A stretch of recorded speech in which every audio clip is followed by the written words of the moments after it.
अस्सलाम वालेकुम। हमारे चैनल कंप्यूटर स्टडी स्टूडियो को लाइक करें और सब्सक्राइब करें ताकि हर नई वीडियो अपलोड होने पर आपको नोटिफिकेशन मिल सके। बिस्मिल्लाहिर्रहमानिर्रहीम। लेक्चर नंबर है 5, identifiers. Identifiers are the name used to represent variable, constant, functions and labels in the program. देखिए, एक जो प्रोग्राम हम बनाते हैं उसके अंदर हम वेरिएबल भी डिफाइन करते हैं, हम कांस्टेंट भी बनाते हैं, फंक्शन भी बनाते हैं और मुख्तलिफ किस्म के लेबल भी हम यहाँ पे बनाते हैं। उन तमाम को हमने कोई ना कोई नाम देना होता है। ये नाम जो यूजर्स है, जो प्रोग्रामर है, खुद उसको प्रोवाइड करता है और इसको हम आइडेंटिफायर का नाम देते हैं। A good identifier name should be descriptive but short. Descriptive और दूसरा कहता है शॉर्ट। नाम आपके पास छोटा होना चाहिए। डिस्क्रिप्टिव नाम से आपको उसके पर्पस का पता चल जाए। An identifier in C++ may consist of 31 characters. 31 character तक आप किसी भी आइडेंटिफायर का नाम रख सकते हैं। कुछ सिचुएशन ऐसी आती है कि हम 31 कैरेक्टर से बड़ा एक नाम वहां पे राइट करने की कोशिश करते हैं, तो कंपाइलर क्या करता है, वो आपके फर्स्ट 31 कैरेक्टर जो होते हैं उसको कंसीडर कर लेता है और 32 से ऑनवर्ड जितने भी आपके कैरेक्टर्स होंगे उसको इग्नोर कर देता है। If the name of the identifier is longer than 31 characters, the first 31 characters will be used and others are ignored by C++ compiler. अब 31 कैरेक्टर उसने ले लिए और बाकी इग्नोर कर दिए, तो जब हम उस आइडेंटिफायर को यूज करेंगे अपने प्रोग्राम के अंदर तो हम उसके फर्स्ट 31 कैरेक्टर्स को ही लिखेंगे। रूल्स, अब इसको हमने अगर एक आइडेंटिफायर हम बनाना चाहते हैं तो उसके लिए मुख्तलिफ रूल्स हैं, उनको हमें थोड़ा सा जहन में रखना चाहिए। The first character must be letter or underscore. First character, पहला कैरेक्टर अल्फाबेट्स एबीसी पर मुश्तमिल हो। अब चाहे आप कैपिटल यूज कर ले या स्मॉल लेटर को यूज कर सकते हैं, एंड अंडरस्कोर या आप अंडरस्कोर यूज करेंगे, लेकिन बेस्ट हमारे पास रूल होता है कि फर्स्ट कैरेक्टर को आप अल्फाबेट ही रखें, अंडरस्कोर बहुत कम आप उसको यूज करें। यूज कर सकते हैं लेकिन कहता है इसको आप बहुत कम यूज करिए। You can use upper and the lower letters and digit from 1 to 9। अब सेकंड कैरेक्टर से आपने क्या करना है, वो कहता है कि सेकंड कैरेक्टर जो आपके पास होगा वो आप अल्फाबेट को यूज कर सकते हैं, स्मॉल या लोअर को, और उसके अलावा आप डिजिट्स 1 to 9 यूज कर सकते हैं। अब देखें 1 to 9 आप as a first character use नहीं कर सकते आइडेंटिफायर में। The reserve words can not be used as identifier name, और रिजर्व वर्ड जितने भी कीवर्ड्स हैं उनको भी आप एज आ आइडेंटिफायर इस्तेमाल नहीं कर सकते, क्योंकि जिस वक्त हमने रिजर्व वर्ड पढ़े थे तो हमने कहा था कि हम इनका जो वर्क है, इनका जो काम है, इनको रीडिफाइन नहीं कर सकते। इसलिए जितने भी कीवर्ड्स हैं, जो कमांड्स आप इसके अंदर यूज करते हैं, जिस तरह सी आउट है, सीन है, तो उसको आप एज ए वेरिएबल नेम या कांस्टेंट के नेम के तौर पर इस्तेमाल नहीं कर सकेंगे। Variables, variable is a location in the memory referenced by an identifier that contain a data value। अब वेरिएबल क्या है, कहता है ये मेमोरी लोकेशंस है। मेमोरी रैम में लोकेशन है, उसको हम एक नाम दे देते हैं और उस नाम में हम क्या करते हैं, कुछ डेटा की जो वैल्यूज है उसको स्टोर करते हैं। अब वो जो डेटा वैल्यू है वो इंटीजर है, फ्लोट है, कुछ भी हो सकता है, जो टाइप हमने उसकी डिफाइन की होगी। अब मेमोरी को हमने जो नाम देना है, आइडेंटिफायर जिसको आप कहते हैं, अब जब भी आपने उसमें जो डेटा स्टोर किया हुआ है, जो वैल्यू स्टोर की हुई है, उसको आपको जरूरत पड़ेगी तो आपने वो रेफरेंस नेम इस्तेमाल करना है जो आपने उसको दिया था। It is used to store program input data and its computational results during execution. अब वेरिएबल में दो चीजें आप स्टोर कर सकते हैं। वो कहता है कि इनपुट डेटा जो भी आप कीबोर्ड से देंगे, मैंने डेटा लिखा 1 2 3, अब ये जो 1 2 3 है इसको मैंने स्टोर करना है किसी वेरिएबल के अंदर, किसी नाम के अंदर। वो कहता है कि ये जो इनपुट डाटा देते हैं ये भी आप वेरिएबल के अंदर स्टोर कर सकते हैं। इसके बाद मैंने कुछ कैलकुलेशन की, कोई फार्मूला इस्तेमाल किया, मैंने लिखा जी C = A+B। अब A+B को ऐड करके उसका डाटा C के अंदर स्टोर कर दे, तो वो कहता है कंप्यूटेशनल रिजल्ट जो है वो भी वेरिएबल के अंदर स्टोर हो सकता है।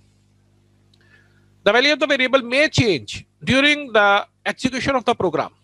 अब देखें जब आपने प्रोग्राम शुरू में स्टार्ट किया, आपने एक वेरिएबल डिफाइन कर दिया, मैंने कहा जी इंटीजर A = 10। वेरिएबल ए उसकी वैल्यू मैंने 10 रख दी है। अब जब इसका प्रोग्राम मेरे पास चलता जा रहा है, एंड हो जाता है प्रोग्राम का, हो सकता है कहता है आपके पास वो जो ए वेरिएबल था जिसकी वैल्यू आपने शुरू में 10 रखी थी, जब प्रोग्राम एंड हुआ उसकी वैल्यू 10 की बजाय 11 हो गई हो, 12 हो गई हो, तो वेरिएबल की value during program execution change हो सकती है। The name of the variable can not B change. नाम, वो जो आइडेंटिफायर आपने बनाया था, जो नाम आपने रखा था शुरू में प्रोग्राम के, वो नहीं चेंज होना। मैंने लिखा था इंटीजर ए, अब पूरे प्रोग्राम में आप ए का नाम चेंज नहीं कर सकते। The variables are created in the RAM. RAM concept आपको पता है रैम का क्या है, आरसी तौर पर डाटा इसके अंदर आकर स्टोर होता है, और जितने भी वेरिएबल हम बनाएंगे वो रैम के अंदर बनेंगे। The data store in the variable is automatically removed when program ends. जितना डाटा आपने वेरिएबल्स के अंदर स्टोर किया हुआ है, आइडेंटिफायर्स आपने बनाए हुए हैं, वो जो नाम आपने रखे थे, वो कहता है कि जिस वक्त आपका प्रोग्राम एंड होता है ये ऑटोमेटिक आपके पास रैम से डिलीट हो जाते हैं। ना सिर्फ वो आइडेंटिफायर का नाम डिलीट हो जाता है, बल्कि उसमें जो डाटा आपने स्टोर किया होता है वो भी डिलीट हो जाता है। हमें कोई एक्स्ट्रा या कोई स्पेशल कमांड यहाँ पे इशू करने की जरूरत नहीं होती।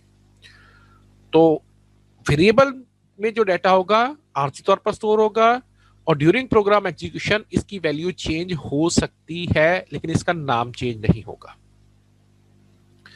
देखिए ये हमारे पास एक मेमोरी का कंसेप्ट है। तो इसमें ये देखिए, ये जो ग्रीन लाइन आपको नजर आ रही है, ओवरऑल मेमोरी को हम रिप्रेजेंट कर रहे हैं। अब इसके अंदर एक छोटी सी लोकेशन हमने बनाई, ये वाली, और इसको नाम हमने दे दिया मार्क्स। वेरिएबल नेम है, इट मींस कि ये हमारे पास है आइडेंटिफायर। अब इसके अंदर हमने 100 स्टोर कर दिया, वो कहता है ये कंटेंट्स या जिसको आप कहते हैं डाटा वैल्यूज है। एड्रेस ऑफ द मेमोरी, ये मेमोरी का एड्रेस है जहां पे हमने वेरिएबल बनाया, और इसको नाम हमने क्या दे दिया, मार्क्स। तो जब भी हम इस डाटा की हमें जरूरत पड़ेगी, हमें मेमोरी एड्रेस की जरूरत नहीं पड़ेगी, हम इस मार्क्स के जरिए इसको कॉल करेंगे, और ये ओवरऑल कंप्यूटर्स की मेमोरी है। Constant, a constant is a quantity that does not change during program execution. ये क्वाइट ऑपोजिट आप कह लें कि वेरिएबल्स की है, कि इसकी value during program execution change नहीं होती। प्रोग्राम चला, शुरू में जितनी वैल्यू हमने इसको दे दी, आखिर तक वही वैल्यू इसकी रहती है। The quantity can be stored at a locations in the memory of the computer. अब ये भी आपके पास जो डाटा इसका स्टोर होगा, ये भी मेमोरी लोकेशन पर ही जाकर रैम के अंदर ही स्टोर होना है। Two basic types of constant, literal constant and the symbolic constant. Literal constant, constant जेन में है, इसके डाटा चेंज नहीं होगा। वो कहता है literal constant is a value that is type directly in the program. आप थ्रू कीबोर्ड में डाटा एंटर कर रहे हैं डायरेक्टली। देखिए यहां पर हमने लिखा C out UF Faisalabad, double quotes के अंदर लिखा हुआ है, तो इसको हम स्ट्रिंग पढ़ेंगे, मोर देन 1 कैरेक्टर्स है। Here UF Faisalabad is string literal constant, क्योंकि हमने कहा था कि एक से ज्यादा जो कैरेक्टर्स होंगे उनको हम स्ट्रिंग कहते हैं। तो ये हमारे पास कांस्टेंट है, किस टाइप का है, स्ट्रिंग टाइप का। Integer roll is equal to 3। अब ये जो रोल है, ये यहां पे आपके पास वेरिएबल नेम है, आइडेंटिफायर जिसको आप कहते हैं। Here roll is the integer variables and 3 is a literal constant, और ये 3 आपके पास लिटरल कांस्टेंट है। टाइप्स ऑफ लिटरल कांस्टेंट, देखिए इंटीजर कांस्टेंट में आपके पास आ जाता है, कोई भी आप नंबर दे दें, 10, 25, 186, माइनस का कोई नंबर अगर आप देना चाहें वो दे सकते हैं। ये सारे न्यूमेरिक्स पर मुश्तमिल है। फ्लोटिंग, इसमें आपके पास डेसिमल पॉइंट या फ्रिक्शन पॉइंट डाटा होगा। देखिए 36.25, 18.65, ये हमारे पास क्या है, floating point constant. Character constant, single एक बटन जो कीबोर्ड का प्रेस कर देते हैं, वो आपका एक कैरेक्टर कांस्टेंट कहलाता है। ए है, एस है, एम है, ये आपके कैरेक्टर कांस्टेंट है। और अगर एक से ज्यादा कैरेक्टर्स होंगे तो उनको हम स्ट्रिंग का नाम देते हैं। स्ट्रिंग कांस्टेंट में देखिए एक से ज्यादा कैरेक्टर्स को आप स्टोर कर सकते हैं। इन दोनों में मेन डिफरेंस क्या है कि जब भी आप स्ट्रिंग लिखेंगे वो डबल कोट्स में होगा, और कैरेक्टर लिखेंगे तो वो सिंगल कोट्स के अंदर हम स्टोर करते हैं। Symbolic constant, symbols. A symbolic constant is a name given to a value that cannot be changed. इसकी वैल्यू चेंज नहीं होगी। A constant must be initialized. Constant जब आपने डिफाइन करना है, साथ ही आपने उसको कोई ना कोई इनिशियल वैल्यू भी दे देनी है।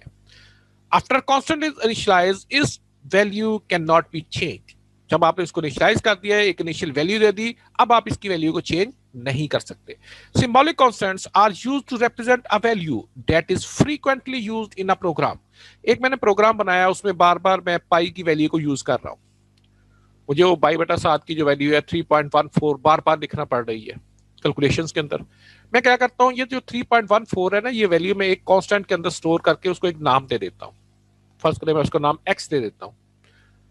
तो जब भी मुझे 3.14 की वैल्यू की कहीं पे जरूरत पड़ेगी कैलकुलेशंस के अंदर, तो बजाय मैं वो वैल्यू टाइप करने के, मैं उस कांस्टेंट एक्स का नाम वहां पे पुट कर दूंगा, तो ऑटोमेटिक वो एक्स में जो वैल्यू स्टोर होगी उसको कैलकुलेशन में पार्टिसिपेट करवाएगा। Symbolic constant declared in the two way. Constant qualifier कैसे करेंगे? वो कहता है कि जिस तरह आप एक वेरिएबल डिक्लेयर करते हैं, हम लिखते हैं integer a is equal to 100, और इसके लेफ्ट साइड अगर आप कॉन्स्ट लिख देंगे तो ऑटोमेटिक ये कांस्टेंट बन जाएगा, और इसकी डेटा टाइप होगी इंटीजर, आइडेंटिफायर का नाम है a, और वैल्यू इसमें स्टोर होगी 100।